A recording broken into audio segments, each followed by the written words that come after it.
اسی علم کے حوالے سے اس شخص سے متعلق یہ 4 باتیں جو ہیں لکھ دی جاتی ہیں۔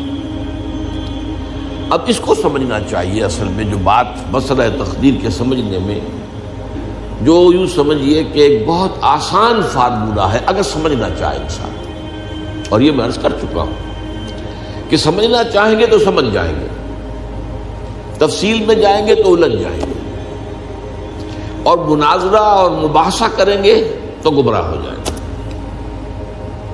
چنانچہ اسی پر میں حدیث آپ کو سنا چکا ہوں کہ ایک مرتبہ حضرت ابو ہریرہ فرماتے ہیں کہ حضور صلی اللہ علیہ وسلم برآمد ہوئے اپنے حجرے سے، اور ہم مسجد کے گوشے میں بیٹھے ہوئے تقدیر کے بارے میں بحث کر رہے تھے، تو آپ شدید ناراض ہوئے، اور اس قدر آپ کا چہرہ مبارک غصے کی وجہ سے سرخ ہو گیا کہ ایسے محسوس ہوا جیسا آپ کے گالوں میں انار کا رس جو ہے وہ ڈال دیا گیا ہے، وہ اس کے اوپر بہا دیا گیا، وہ سرخ قندھاری انار، اس کا تصور کیجئے، وہ عام تو انار نہیں جس کے اندر وہ رنگ نہیں ہوتا۔ پھر آپ نے فرمایا غصے سے، کیا تمہیں اس بات کا حکم دیا گیا؟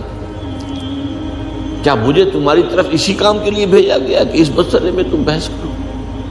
عزمت علیکم، میں تاکید کر رہا ہوں اس مسئلے میں بحث سے گریز کرو، بحث مت کرو۔ تو یہ مسئلہ اگرچہ اس اعتبار سے بڑا مشکل ہے، اگرچہ سمجھنا چاہیں تو سمجھ سکتے ہیں، لیکن میں ایک اور حدیث بھی آپ کو سنا دوں کہ اس پر ایمان کس قدر لازم ہے۔ یہ ایک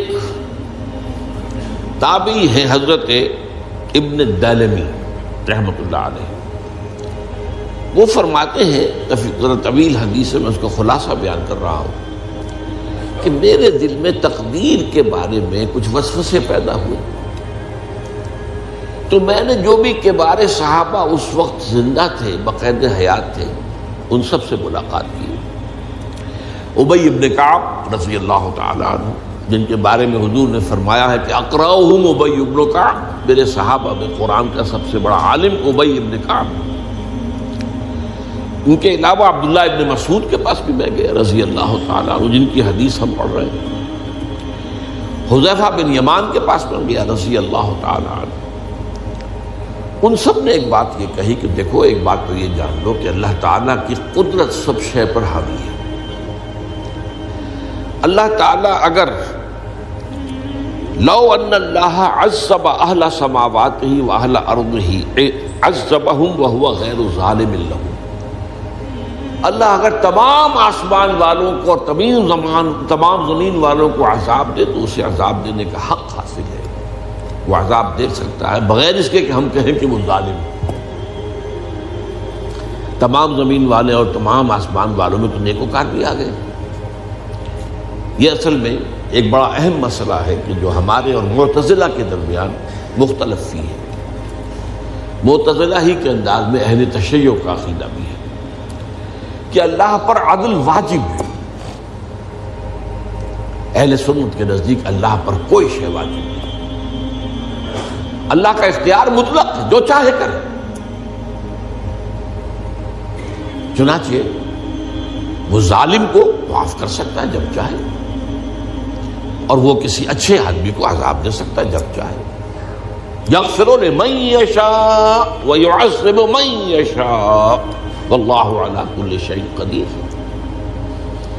یہ سورہ بقرہ کی آخری آیت میں ہے کہ آیات میں سے ہے، لاسٹ بٹ 3 آیت میں۔ تو اس اعتبار سے اللہ کا ایک تو اختیار مطلق ہے۔ پھر میں زید ابن ثابت کے پاس گیا تو انہوں نے یہی بات مرفوعاً بیان کی کہ میں نے خود حضور سے سنی ہے یہ بات۔ باقی 3 صحابہ کے بارے میں تو وہ کہتے ہیں کہ انہوں نے گویا کہ اپنی رائے کا اظہار کیا، اور اگر اللہ تعالیٰ چاہے لو رحمہم، تمام آسمان والوں اور تمام زمین والوں کو بخش دے اور رحم کرے، لکانت رحمتہ خیرا لہم من اعمالہم، تو اس کی رحمت جو ہے وہ یقیناً لوگوں کے اعمال سے بہت بالا ہے، بلند و برتر ہے، تو جو چاہے کرے۔ وہ ابو جہل کو بخش دے، کون اعتراض کر سکے گا؟ اور وہ کسی سے بڑے شخص کو جو ہے وہ عذاب دے، کون اعتراض کر سکتا ہے؟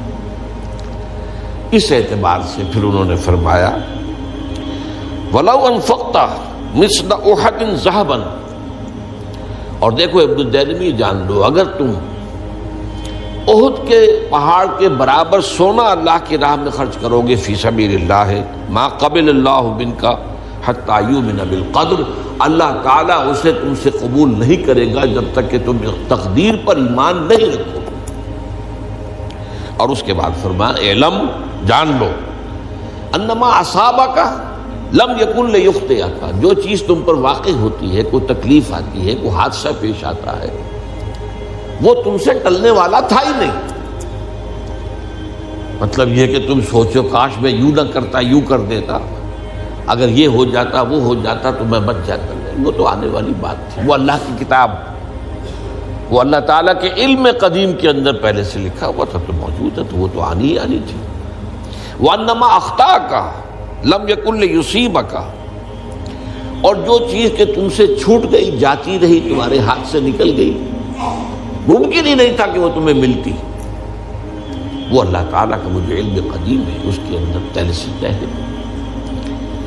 وَلَوْ مِتَّ عَلَىٰ غَيْرِ هَٰذَا لَدَخَلْتَ النَّارَ، اگر دیکھو تم غور سے سن لو، اگر اس عقیدے کے سوا کسی اور پر تمہاری موت واقع ہوئی تو جہنم میں داخل ہو جاؤ۔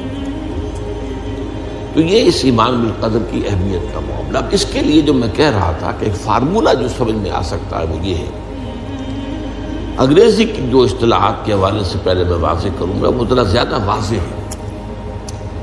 ایک ہے پری نالج، کسی چیز کا علم پہلے سے ہونا، ایک ہے پری ڈیسٹینیشن،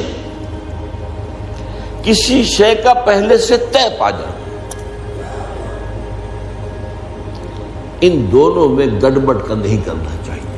اللہ کا علم قدیم اس کے جبر کو مستلزم نہیں ہے، اس کا علم ہے یہ کہ تم یہ کرو گے، اس کا مطلب یہ نہیں ہے کہ تم اس کے جبر کے تحت کر رہے ہو۔ اس کی ایک سادہ سی مثال میں دیا کرتا ہوں، پھر میں کروں گا، سمجھنا چاہیں تو یہ فارمولہ بہت کافی ہو جائے۔ آپ کسی بچے کے سامنے کوئی کھلونا ڈال دیں، آپ کو تقریباً یقین ہے وہ متوجہ ہوگا، اسے اٹھائے گا۔ ہو سکتا ہے بچہ کسی اور دھن میں ہو اس وقت، ادھر اس کی توجہ کسی اور کو نہ اٹھائے۔ اگر وہ اٹھا لیتا ہے تو آپ کے مجبور کرنے سے تو اس نے نہیں اٹھایا، اس نے تو اٹھایا ہے اپنے انسٹنکٹ کے تحت کہہ لیں، اپنے ارادے کے تحت کہہ لیں، آپ مجبور تو آپ نے کی۔